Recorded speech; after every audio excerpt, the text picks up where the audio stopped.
नमस्कार दोस्तों, शिवा स्टोरी में आप सभी का स्वागत है। दोस्तों, आज की कहानी है सुदामा ने क्यों दिया था राधा को कृष्ण से अलग होने का श्राप। दोस्तों, इस चैनल को सब्सक्राइब नहीं किए हैं तो चैनल को सब्सक्राइब जरूर कर ले। तो चलिए कहानी की ओर बढ़ते हैं। सुदामा ने क्यों दिया था राधा को कृष्ण से दूर होने का श्राप। राधा और कृष्ण की प्रेम कहानी सदियों बाद भी लोगों के दिलो दिमाग में ताजा है। एक ऐसा प्रेम जिसमें किसी ने कृष्ण भक्ति की राह देखी तो किसी ने इस कहानी को विरह का गीत समझकर गुनगुनाया। कृष्ण और राधा का प्रेम जितना चंचल और निर्मल रहा, उतना ही जटिल और निर्मम भी।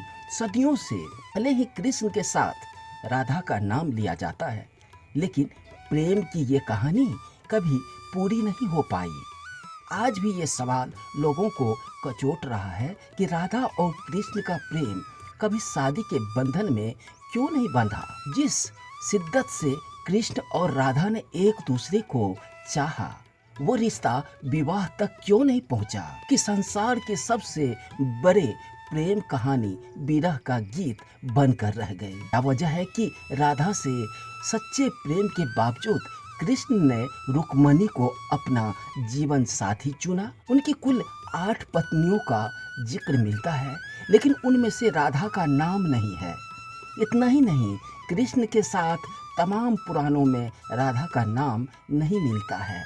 भगवान गीता में, महाभारत तक कहीं नहीं राधा का नाम है। राधा की अंतिम समय कहाँ बीता और किन हालात में राधा ने जीवन की अंतिम क्षण बिताई, इस राधा को कृष्ण की परछाई समझ जाता था। उनका क्या हुआ, ये सब एक रहस्य बन चुका है। राधा का नाम भगवान गीता में लेकर महाभारत तक कहीं नहीं मिलता है। राधा के बिना जिस कृष्ण को अधूरा माना गया है, उनकी कथाओं में राधा का नाम तक नहीं है। इस रहस्य को समझने के लिए उनके धरती पर उतरने की वजह को जानना होगा।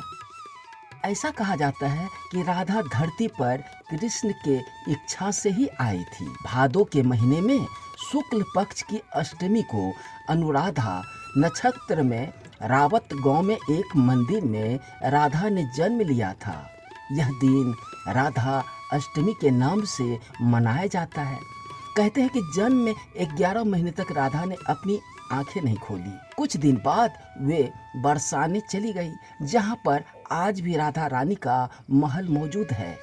राधा और कृष्ण की पहली मुलाकात भांडीवन में हुआ था। नंद बाबा यहाँ गाय चराते हुए कान्हा को गोद में लेकर पहुंचे थे। कृष्ण की लीलाओं ने राधा के मन में ऐसी छाप छोड़ दी कि राधा का तन मन श्याम रंग में रंग गया। कृष्ण राधा के नजरों से ओझल क्या होते, वो बेचैन हो जाती। वो राधा के लिए उस प्राण वायु की तरह थी जिसके बिना जीवन की कल्पना करना मुश्किल था। कहते हैं राधा को कृष्ण से विरह का श्राप किसी और से नहीं बल्कि सुदामा से मिला था। वही सुदामा जो कृष्ण के सबसे प्रिय मित्र थे। सुदामा के इस श्राप के चलते ही 11 साल के उम्र में कृष्ण को वृंदावन छोड़कर मथुरा जाना पड़ा था। कृष्ण और राधा गोकुल एक साथ निवास करते थे।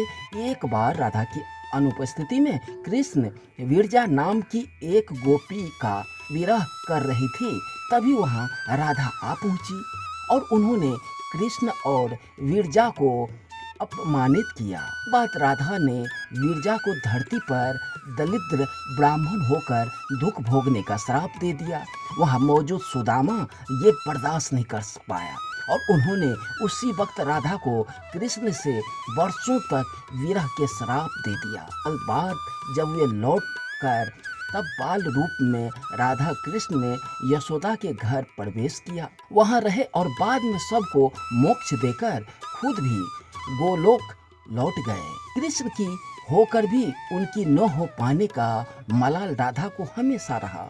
अंतिम समय में राधा ने खुद को अपनी न बनाने का कारण कृष्ण छा तो कृष्ण वहां से बिना कुछ कहे चल पड़े।